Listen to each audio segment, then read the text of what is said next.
নমস্কার। আমার আজকের নিবেদন শ্রদ্ধেয় বিভূতিভূষণ বন্দ্যোপাধ্যায়ের লেখা সুলেখা গল্পটি। অজ পাড়াগাঁয়ের পথে যখন গাড়ি ঢুকল তখন সুলেখার কান্না এলো। এই সে কলকাতায় স্কুল কলেজে পড়েছিল, এই পাড়াগাঁয়ে শ্বশুরবাড়ি হবে বলে যত অশিক্ষিতাদের মাঝখানে দিন কাটাতে হবে। কলকাতায় নীলিমাদের বাড়ি গিয়ে প্রতি সন্ধ্যায় চায়ের আড্ডা, সেখানে জগদীশ বড়ুয়া ও হিরণময় মিত্র সম্বন্ধে আলোচনা, ভয়েল কাপড়ের জরির ধারে কী রঙের পাড় সেলাই হবে এ সম্বন্ধে গভীর গবেষণা, গৌরীদের বাড়ি গিয়ে রেডিওতে নতুন নতুন গান শোনা, সব শেষ হয়ে গেল। গানের সে ভীষণ ভক্ত, ভালো গান শুনতে পেলে আর কিছু সে চায় না। এসবের এই পরিণতি। এই জন্যে কাকা তাকে স্কুলে দিয়েছিলেন। না দিলেও তো পারতেন, আরও অল্প বয়সে বিয়ে দিলেও চলতো, তার চোখ ফুটবার আগেই। কথাটা সে কাউকে বলতেও পারলে না। বলতে পারলে বোঝা খানিক নেমে যেত। স্বামীকে তার পছন্দ হয়েছিল। স্বামী শ্যামবর্ণ, অল্প বয়স, বিয়ে পাশও করেছেন। কিন্তু হলে কি হবে, তিনি তো বিদেশে চাকরি করেন। গল্পগুজব করবার জন্য তো আর তাকে পাওয়া যাবে না সব সময়। এই অশিক্ষিতাদের মধ্যে অজ পাড়াগাঁয়ে একা একাই দিন কাটাতে হবে। মরে যাবে সে।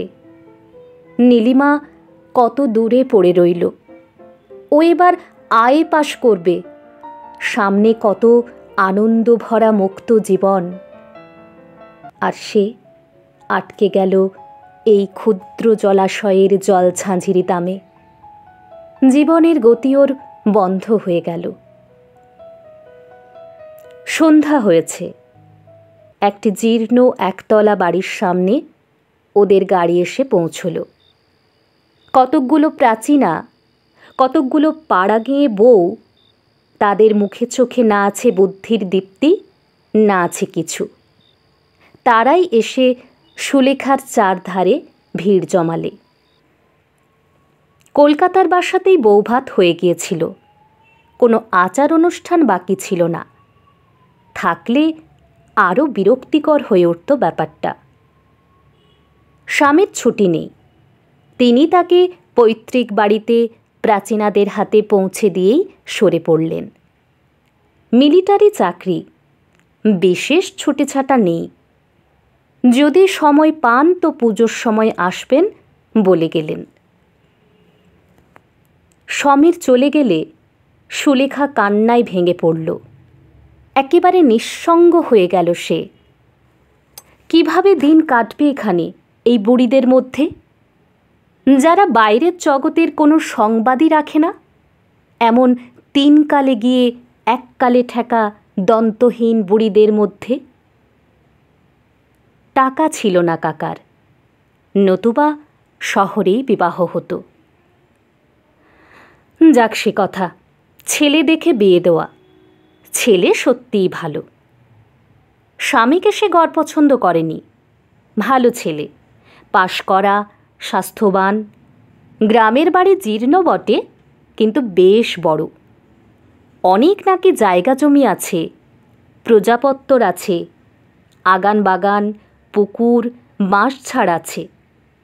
বনেদি সেকেলে গৃহস্থ। শাশুড়ি সুলেখাকে দিয়েছেন একছড়া ভারী সেকেলে মুড়কি মালাহার দিয়ে বলেছিলেন, বৌমা, বড় পয়মন্ত জিনিসটা। আমার শাশুড়ি আমাকে এই হার দিয়ে আশীর্বাদ করেছিলেন।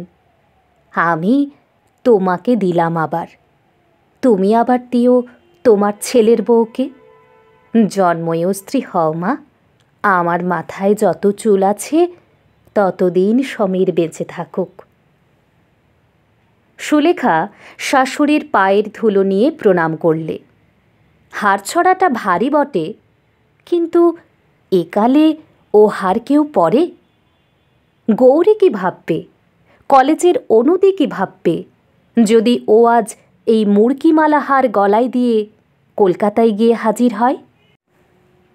দিন 5-6 কেটে গেল। সুলেখাকে ভোরে উঠে কাজকর্মে বড়জা নীরদাকে সাহায্য করতে হয়। অবশ্যই নতুন বউ বলে এখনও কাজের ভার তেমন ঘাড়ে চাপেনি, কিন্তু নীরদাকে দিয়ে সে বুঝতে পারে এ সংসারে পুরনো বউ হয়ে গেলে কী ধরনের খাটুনিটা আশা করা যায়। নীরদা উদয়াস্ত খাটে, টিন টিন ধান সেদ্ধ করে, বোঝা বোঝা খার কাচে, খইমুড়ি ভাজে, দুবেলা রান্না করে। এখন ওরা একবেলার ভার সুলেখার উপর চাপিয়ে দিতে চেষ্টায় আছে বোধহয়। নিতান্ত চক্ষু লজ্জায় বলছে না। সুলেখা রাঁধতে জানে না যে তা নয়, কিন্তু ওই গিঁয়ো রান্না, চচ্চড়ি, শুক্তুনি, মোচার ঘণ্ট, ঝালের ঝোল, বড়ির টক এসব সে রাঁধতে জানে না। আর তাছাড়া ভালোও লাগে না এসব তার। এভাবে জীবন নষ্ট করার কি কোনো মানে হয়? সুলেখা সুন্দরী মেয়ে, কলেজের থিয়েটারে গতবার মালিনীর পাঠ নিয়েছিল। সুশ্রী চেহারার জন্যে আর চমৎকার গানের গলার জন্যে যা মানিয়েছিল ওকে। গৌরীর মা টিস্যু শাড়ি পরিয়ে, সোনার গয়না দিয়ে, কপালে অলকা তিলকা এঁকে ওকে নিজের হাতে সাজিয়ে দিলেন। ইংরেজি অধ্যাপিকা তরুণী উষাদি গ্রিন রুমে এসে ওকে কিভাবে অভিনন্দিত করলেন। এসব কথা তো এই 8 বছর রবীন্দ্র জন্মোৎসবের দিনের, কিন্তু আজ মনে হচ্ছে কতকাল। না, সেসব দিন শেষ হয়ে গেল। এর চেয়ে তার নাই বা বিয়ে হতো, থাকতো সে উষাদির মতো, নলিনীদির মতো, মিস সেনের মতো, মিস বিধুবালা গাঙ্গুলির মতো অবিবাহিতা। হাতে ভ্যানিটি ব্যাগ ঝুলিয়ে, খাটো ছাতা হাতে ট্রাম ধরতে ছুটত বেলা 10:30টায়। যেখানে খুশি তুমি যাও, সিনেমা দেখো, নাচ গানের জলসা দেখো, কি মজা। সকালবেলা ওর বড়জা এসে বলল, রাঙাবো, এক কাজ করতে হবে যে। সুলেখা বললে, কি দিদি? এই কলাইয়ের ডালটা নষ্ট হয়ে যাচ্ছে, এগুলো ছাদে নিয়ে গিয়ে রোদে দাও, তারপর বেলা পড়লে ঝেড়ে তুলতে হবে, বুঝলে? আচ্ছা বেশ, পারবে তো? আমি করিনি কখনো, তবে চেষ্টা করি। সুলেখা ডাল ছাদে দিয়ে এসেছে, তারপর আর ডালের কথা ওর মনে নেই। দুপুরে আহারের পরে একটু শোবা মাত্রই ওর ঘুম এসেছে। বেলা 2টোর সময় কালো ভোমরার মতো মেঘ করে ঝমঝম জল নেমেছে। ও তখন অঘোরে ঘুমোচ্ছে। ঘুম যখন ভেঙেছে তখনও সমানে বৃষ্টি হচ্ছে। শ্রাবণ মাসের বৃষ্টি খানা ডোবা ভর্তি করে ফেলেছে 2 ঘন্টার মধ্যে। সুলেখা উঠে চোখ মুছতে মুছতে জানলা দিয়ে দেখে অবাক হয়ে গেল। বৃষ্টির এমন রূপ সে শহরে কখনো দেখেনি। বকুল গাছের গুঁড়িটা কালো দেখাচ্ছে বৃষ্টির ধারায়। ছাতারে পাখিগুলো অঘোরে ভিজছে। এ যেন রবীন্দ্রনাথের সেই কবিতাটার কথা মনে এনে দেয়। না, এদের কোনো ব্যবস্থাই নেই। এই সময় খেতে হয় গরম গরম চা। সে তো নতুন বউ, চা তৈরি করতে যেতে পারে না। কিন্তু কারো কি সেদিকে দৃষ্টি আছে, না কেউ কিছু বোঝে? ও মা গো, ওদের বাড়ির বুড়িটা কি করে ভিজছে এই জলে নারকোল পাতা কুড়োতে! উফ বাবা, পাড়া গেঁয়েদের কাণ্ডই আলাদা। এমন সময় ওর চা ঘরে ঢুকল। ঢুকে বলল, রাঙাবো, ডালগুলো তুলেছিলে ছাদ থেকে? সর্বনাশ, সে কথা তো একদম মনে নেই সুলেখার। লজ্জায় তার সুন্দর মুখ লাল হয়ে উঠল। অপ্রতিভ সুরে বললে, ওই চা, সে কথা তো মনেই নেই দিদি, আমি এক্ষুনি যাচ্ছি ছাদে। লজ্জায় সুলেখার মনে হচ্ছিল সে মাথা কুটে মরে। এই সব অশিক্ষিতার দল তাকে কীরকম আনাড়ি না মনে করছে। তাকে স্মার্ট বলে সবাই জানত কলেজে। সুলেখা ধড়মড় করে উঠে ছুট দিল ছাদের দিকে। ওর যা সস্নেহে ওর দিকে চেয়ে বললে, আরে আরে, ছুটতে হবে না রাঙাবো, বসো বসো। বসবো কি দিদি, ডাল যে ভিজে নষ্ট হয়ে গেল। আরে সে কি এখনো ছাদে আছে ভাই? তুমি তো ঘুমোচ্ছিলে যখন বৃষ্টি এলো, সে আমি তুলে আনলুম যে। কৃতজ্ঞতায় সুলেখার সুন্দর চোখের দৃষ্টি বিনত হয়ে এলো। সত্যি ভালো লোক বটে তার যা, মজা দেখবার মতো লোক নয়। ও বললে, বাঁচলুম দিদি, ধন্যবাদ, তুমি আমাকে লজ্জার হাত থেকে বাঁচালে। সুলেখার যা মুখে কাপড় দিয়ে হেসে বললে, রাঙা বইয়ের থিয়েটারি ধরনের কথা শুনে হেসে মরি। ও মা গো! এ একটা মস্ত বড় পরাজয়ের দিন বলে সুলেখা মেনে নিলে। ডাল কখনো তোলেনি সে, অত শত তার মনে থাকে না পাড়াগাঁয়ের লোকেদের মতো। সেদিন সন্ধেবেলা ও পাড়ার কামিনী এসে বললে, কি গো, কি হচ্ছে বৌদিদি? এই তো চুল বাঁধছি, এসো এসো ঠাকুরজি, এই চুলের দড়িটা একটু ধরো তো। গান করবে? ও মা, এই সন্ধেবেলা গান করলে শাশুড়ি আমায় ভালো চোখে দেখবেন?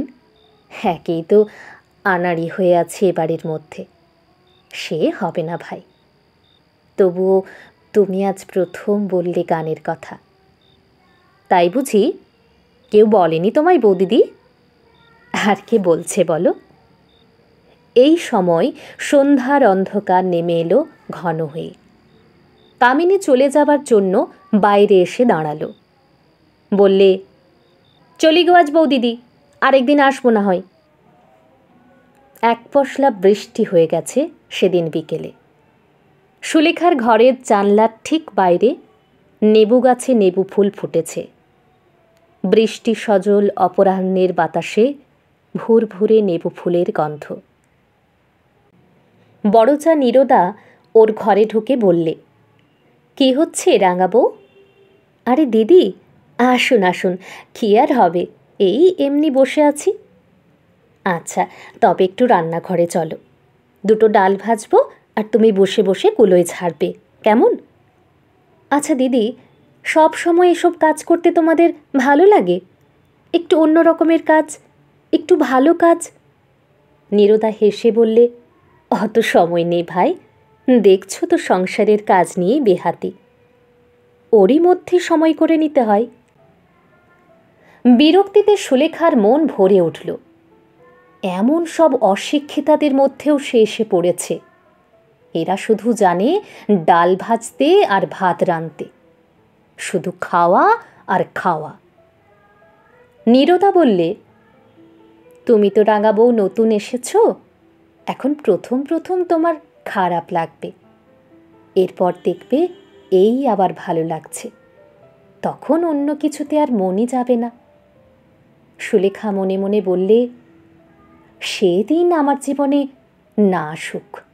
চক্ষুলজ্জার খাতিরেও ওকে গিয়ে ডাল ছাড়তে বসতে হলো রান্নাঘরে। 2 ঘন্টা সে কি খাটুনি! নীরদা ডাল ভেজে দিচ্ছে আর ও আনাড়ি হাতে কুলোতে ঝাড়ছে। অনেক রাত্রে ঘুম চোখে সুলেখা এসে যখন বিছানায় শুয়ে পড়ল, তখন তার মন অবসাদে ও ক্লান্তিতে ভেঙে পড়েছে। কি কর্মফলে এমন সংসারে সে এলো? অনেক রাত্রে সেদিন ঘুম ভেঙে উঠে সুলেখা শুনলে কে যেন গান গাইছে। সুলেখা উৎকর্ণ হয়ে শোনবার চেষ্টা করলে। গুনগুন করে কে যেন গান ভাবছে, নিপুণ কণ্ঠের আলাপ। ও ভাবলে, বারে এমন জয়জয়ন্তী আলাপ এখানে করে কে? সুলেখা নিজে গায়িকা। সে বুঝলে যে এই গুনগুন সুরে আলাপ করছে সে নিপুণা গায়িকা। সুলেখা অমন আলাপ করতে পারলে নিজেকে ওস্তাদ মনে করত। কিন্তু এ কি সম্ভব? এখানে কে গান গাইবে এমন? সুলেখা আরও শোনবার জন্য বাইরে এসে দাঁড়ালো। সেই সময় গানও হঠাৎ বন্ধ হয়ে গেল। যে গাইছিল সে অন্যমনস্কভাবেই এক টুকরো গান অল্প একটু সময়ের জন্য গাইছিল, ঠিক গান গাইবার জন্যে নয়। সুলেখা ঘুম ও বিস্ময় জড়িত চোখে এসে শুয়ে পড়ল। সকালে উঠে এ ঘটনার কথা ওর মনে ছিল না, কিন্তু একটু বেলা বাড়তেই মনে এলো রাত্রে সেই অস্পষ্ট জয়জয়ন্তীর সুর। তখনই সে মন থেকে ঝেড়ে ফেলে দিলে সমস্ত ঘটনাটা। স্বপ্নের ব্যাপার হয়তো সমস্তটা। গ্রামের ওপাড়ায় সুলেখা কখনো যায়নি। এবার একদিন ওপাড়া থেকে কয়েকটি মেয়ে ওকে নিমন্ত্রণ করে নিয়ে গেল। তারা সকলেই এক বাক্যে সুলেখার রূপের প্রশংসা করলে। চা খেতে বসে রান্নাবান্নার গল্প করলে। এরা চোখ থাকতে অন্ধ নাকি? এমন যে সুন্দর লাইলাক রঙের জরিপার শাড়ি পরে আছে সুলেখা, তার দিকে কারো চোখ গেল না? কেউ বললে না সে কথা। না বললে বিখ্যাত ছবি মায়ামকুর সম্বন্ধে একটা বাক্যি। সুলেখা ওদের কাছে মায়ামকুরের গল্পটা করেছে। ওর সব গানগুলি সে গাইতে পারে, এ কথাও জানিয়ে দিয়েছে। অথচ গান গাইতেও বললে না তাকে কেউ। হিরণময় মিত্রের গান সবগুলো। কে জানে না হিরণময় মিত্রকে, তাঁর সুকণ্ঠকে? সুলেখার ইচ্ছে হলো এই মূঢ় অশিক্ষিত মেয়েগুলোর সামনে একবার হারমোনিয়ামটা টেনে নিয়ে চাঁদের দেশের রাজকুমারীর কিংবা এবার ফাল্গুন এলে এসো এসোর অপূর্ব সুরপুঞ্জে ঘরখানা ভরিয়ে দেয়। কারণ যে বাড়িতে ওকে নিয়ে গিয়েছিল একটা ভাঙা হারমোনিয়াম ছিল সে বাড়িতে। একটি 11-12 বছরের ছোট মেয়ে বেসুরে একটা সেকেলের শ্যামা সঙ্গীতও গেয়েছিল, বোধহয় তাকেই বিশেষ করে শোনাবার জন্যে। এ গ্রামে কেউ বোধহয় খবর রাখে না যে সে একজন গায়িকা। বাড়ি ফিরে দেখলে ওর যা তালের বড়া ভাজবে বলে তালের রস বার করছে। ওকে দেখে বললে, রাঙা বউকে কোথায় নিয়ে গিয়েছিলে তোমরা? মেয়ের দল বললে, তুমি তো আর যাবে না বড় বৌদি, তুমি গেলে অবশ্যই আজ খুব ভালো হতো, আমাদের সে ভাগ্যে কি আর আছে? নীরদা বললে, বসো বসো সবাই, তালের ফুলুরি খাবে। রাঙা বউ, তুমি তালের গোলাটা করো, আমি কড়াই তেল চড়িয়ে দিই। এক ধামা বড়া ভেজে যখন ওরা উঠল তখন রাত 9টা। মেয়ের দল ইতিমধ্যে 2-10টা বড়া খেয়ে চলে গেছে। সুলেখার এসব কাজে অভ্যেস নেই। ঠায় বসে থাকা রান্নাঘরের গরমে কতক্ষণ পোষায়? এরা শুধু জানে ভোজনের তরিবত করতে, সকাল থেকে রাত 12টা পর্যন্ত। মনে পড়ল ওদের কলেজের এক অধ্যাপক বলেছিলেন, বাঙালির ঘরে রান্নার বন্দোবস্ত যে ধরনের, তাতে খাটুনি এবং আয়োজন যত বেশি, খাদ্যবস্তুর পুষ্টিকারক গুণ তত নেই। জিভে ভালো লাগার দিকে যত লক্ষ্য, খাদ্যের গুণাগুণের দিকে তত লক্ষ্য থাকলে আজ বাঙালির স্বাস্থ্য এত খারাপ হতো কি? বসে বসে শুধু নির্বোধের মতো এক রাশ তালের বড়া ভাজা। ওর বড় যা রান্নাঘরে ওকে বললে, রাঙা বউ, আমার ঘর থেকে গামছাখানা নিয়ে এসো না ভাই, একেবারে গা ধুয়ে নি কুয়োতলা থেকে, বড্ড গরম লাগছে বড়া ভেজে। সুলেখা বললে, আলো আছে তোমার ঘরে? না নেই, এই হ্যারিকেনটা নিয়ে যাও ভাই। বড়চার ঘরে ঢুকে গামছা খুঁজতে গিয়ে সুলেখার চোখে পড়ল একটা জিনিস। ঘরের ছোট্ট টেবিলটার ওপর একখানা খাম পড়ে আছে। অল ইন্ডিয়া রেডিও ছাপ আছে তার উপরে। খামটাতে নাম লেখা আছে নীরজা সুন্দরী মিত্র, রায়গ্রাম, বাহিরগাছি পোস্ট, জেলা নদিয়া। তাড়াতাড়ি সে খামখানা খুলে ফেলে পড়লে 17ই আগস্ট তারিখে নীরজা সুন্দরী মিত্রের গান আছে রেডিওতে, তারই চিঠি ও কন্ট্রাক্ট ফর্ম। উল্টে পাল্টে দেখলে সুলেখা, না, কোনো ভুল নেই কোথাও। নির্ঘাত রেডিও কন্ট্রাক্টের চিঠি, কিন্তু কার নামে? নীরজা সুন্দরী মিত্র কে? একটা অস্পষ্ট সন্দেহ ওর মনে জাগল। কিন্তু তাই যদি হয়? তক্ষুনি সে রান্নাঘরে ছুটে এসে চিঠিখানা দেখিয়ে বললে, এ কার চিঠি দিদি? নীরজা সুন্দরী কে? ওর যা তাচ্ছিল্যের হাসি হেসে বললে, আরে দূর, ও আবার তুমি দেখতে গেছো? ও তো আমারই নাম। নীরজা থেকে পাড়াগাঁয়ে সবাই বলে নীরদা। কিন্তু মিত্র কেন? ঘোষ হবে তো। আসলে বিয়ের আগের নামটাই চলে আসছে রেডিও অফিসে, ওরা আর বদলায়নি। ও কিছু নয় ভাই, ও রেখে দাও। ঠাকুরপোকে বারণ করে দিয়েছিলাম, নতুন বউকে এ কথা বলো না, আমার লজ্জা করে। আর তাছাড়া আমার দাদার বারণ ছিল। শ্বশুরবাড়ির গ্রামে এসব কথা জানালে কে কি বলবে।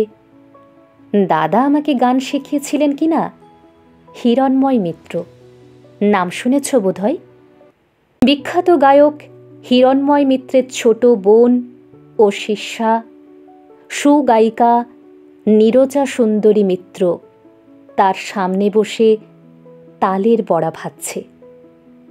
সুলেখা শ্রদ্ধায় ও স্নেহে নিজের আঁচল দিয়ে বড়চার মুখ মুছে দিতে দিতে বললে, একদিন দিদি জয়জয়ন্তী ভাবছিলেন তাহলে আপনি অনেক রাতে? ঘুমের ঘোরে শুনে সেদিন পায়ের ধুলো দিন দিদি, পায়ের ধুলো দিন। তখন তো আমি ধারণাই করতে পারিনি। এতদিন কিন্তু বলা উচিত ছিল আমাকে, আমি কি করে জানব? শেষ হলো আমার আজকের গল্প সুলেখা। আমার গল্প পাঠ যদি আপনাদের ভালো লাগে তাহলে কমেন্ট করে জানাবেন। ধন্যবাদ। আবার আসবো নতুন একটি গল্প নিয়ে, পাশে থাকবেন।